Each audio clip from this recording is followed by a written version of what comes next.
Chers amis, frères et sœurs, bonjour.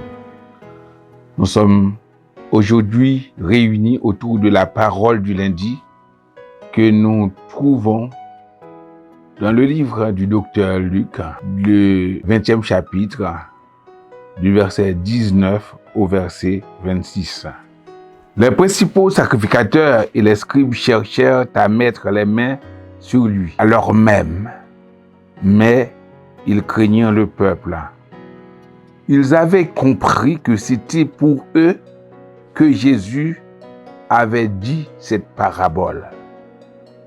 Ils se mirent à observer Jésus et ils envoyèrent des gens qui feignaient d'être justes pour lui tendre des pièges et saisir de lui quelques paroles afin de le livrer au magistrat et à l'autorité du gouverneur. Ces gens lui firent cette question. Maître,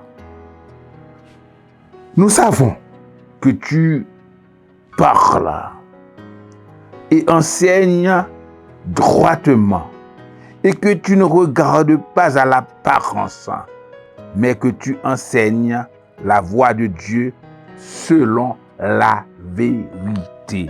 Selon la vérité. Nous est-il permis ou non de payer le tribut à César? Jésus, apercevant leur ruse, leur répondit, « Montre-moi un denier. De qui porte-t-il l'effigie et l'inscription? De César, répondirent-ils. Alors il leur dit, « Rendez à César ce qui est à César et à Dieu ce qui est à Dieu. » Il ne put rien reprendre dans ses paroles devant le peuple, mais étonné de sa réponse, ils gardèrent le silence.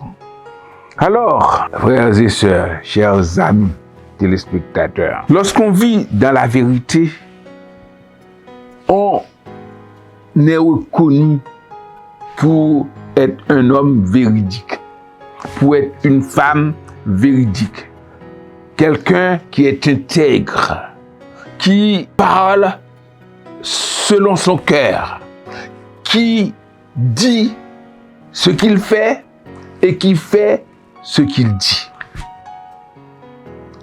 La vérité est quelque chose d'immuable, quelque chose qui ne peut être cassé, qui ne peut être brisé. C'est comme Dieu. Vous voyez, les hommes, comment ils sont méchants.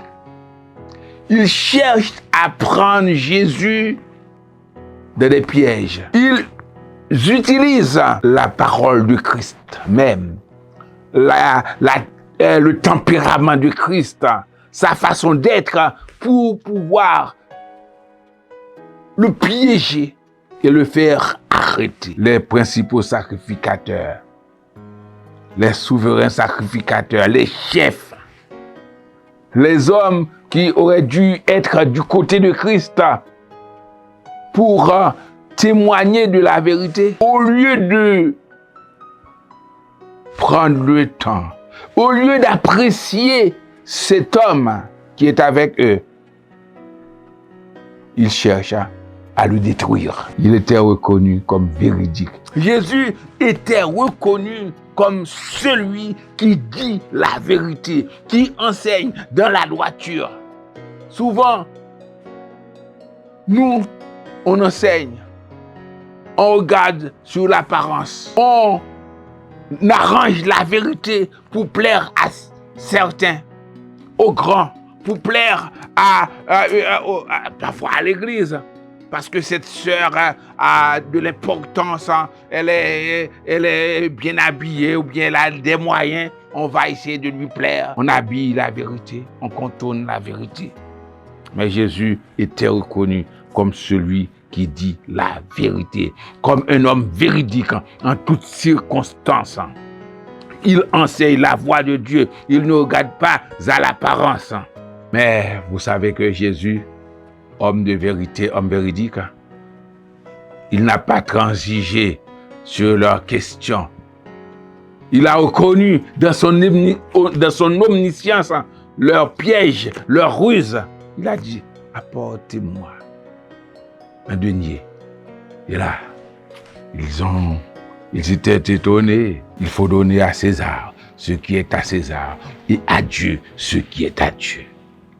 La leçon qu'on doit tirer de ce passage, moi que je veux qu'on tire aujourd'hui, que nous devons être des hommes, des femmes véridiques.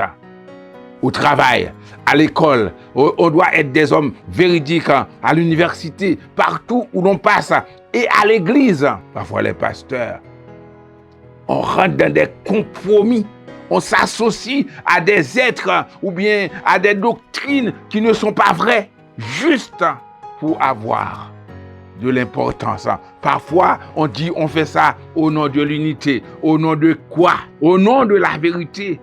On ne doit pas s'associer à n'importe quoi, à n'importe qui.